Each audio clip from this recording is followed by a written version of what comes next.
Now for the instructional part. Preparatory work, wash your hands. Your hands. Wash them. Clean your chicken. As you know, we making baked chicken. Clean your chicken. I don't know if, yeah. Clean your chicken. Anyway, you gonna need some garlic powder, Italian seasoning, basil, leaves, crushed, paprika, nature's best, Old Bay, and some black pepper. Them your seasonings right there. Now, I marinate my chicken. So I took some Ziploc bags. Some vegetable oil just because I ran out of my butter. So, yeah, I ran out of butter. Put some vegetable oil in the bag. Put those seasonings in the bag. Shake it up real good.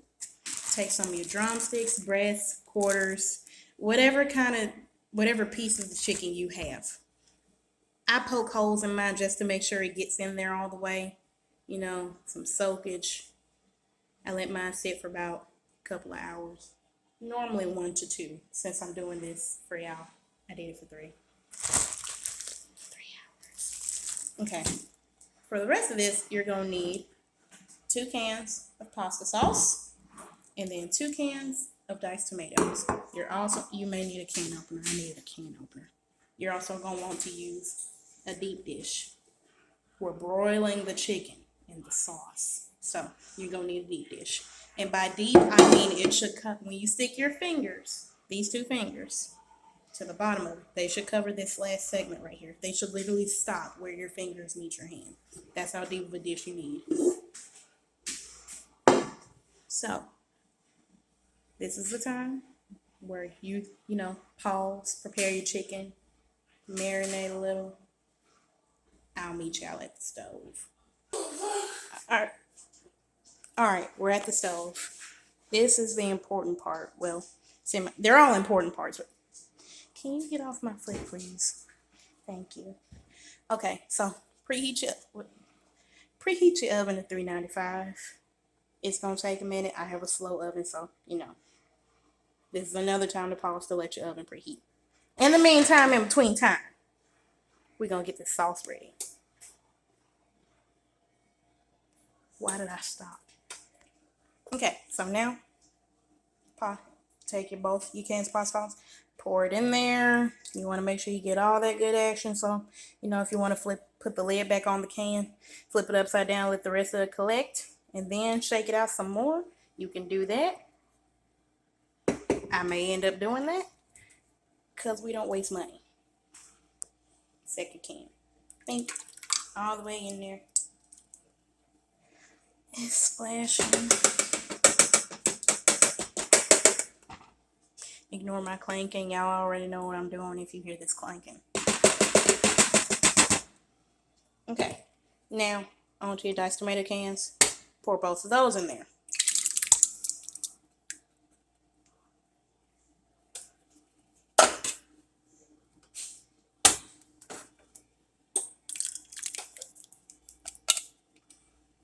Did that just happen? Jesus Louise. Yes, I'm fancy. I have a wooden spoon. Give it a good stir. You want the tomatoes distributed throughout the sauce. You also want them to settle good in the sauce because this adds texture to the dish. Now we're also going to lightly season the sauce. Just in case the chicken don't touch everything. You can't have a good pasta sauce without these 2. Pause for effect. I used to take care of this Italian lady. She told me, she said, it's not pasta sauce if it doesn't have garlic powder in it. Wait, I'm struggling to open it. Hold on. Okay. Take you some garlic powder, sprinkle it in there. Lightly cover the top. On to the second one. Second one, basil. The basil goes really good with tomatoes. It's the smell. Not only does it make the tomatoes taste better, it really blends well with garlic and tomato. So, in case you're making spaghetti, basil and garlic powder. Makes all the difference. Sprinkle some of that in now.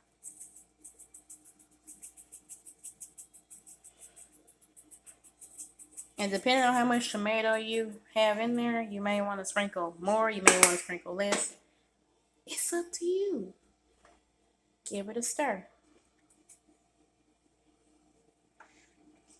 I think I just got tomato sauce on me. That's okay.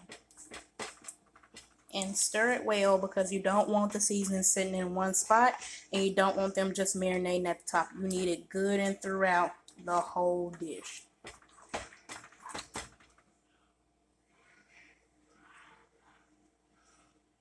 Small oops. It's okay though. Just spill tomato sauce everywhere. We're going to pause for a cleanup break. Okay, I'm back. Now take your chicken, of course, with clean fingers. And you're going to want to stick each piece in the sauce. Make sure it's complete, at least 90% submerged. And when I say 90%, like most, this is hard to describe. Just make sure most of it's covered with the sauce. We're going to pause because I got to stop and do that. Now, if you're one of those people that like a little extra pep in their sauce or with their food, you can also take some of the seasoning out the bag, sprinkle it in the sauce, just to make sure you got, you know, all your flavors covered. Pause to let me finish the chicken. Okay, now, so some people like cheese with theirs.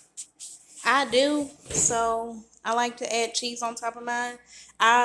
If you like cheese on top of yours, I recommend mozzarella or one of the white cheeses because it cooks slower. If you use something like extra sharp cheddar, you may burn it and you're not going to want that. But if you do like cheddar, I recommend putting it on the dish towards the end when it's finished, and then you can sort of melt it as you go.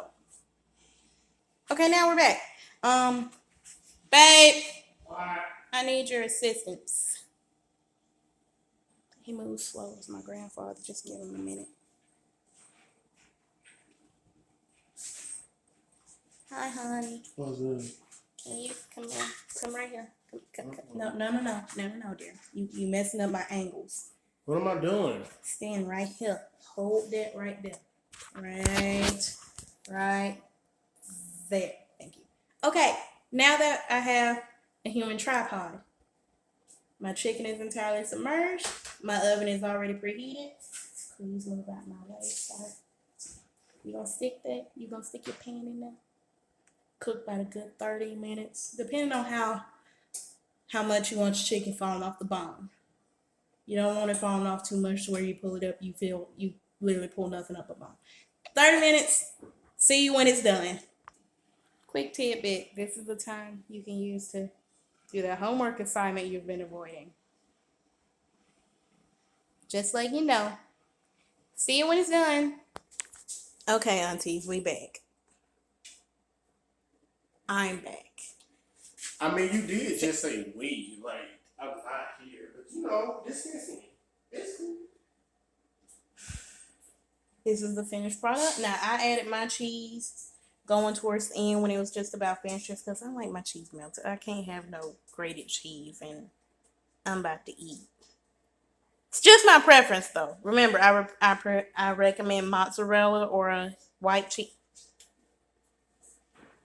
Or a white cheese, and if you're going to use cheddar, use it towards the end. Enjoy your baked chicken, dairy.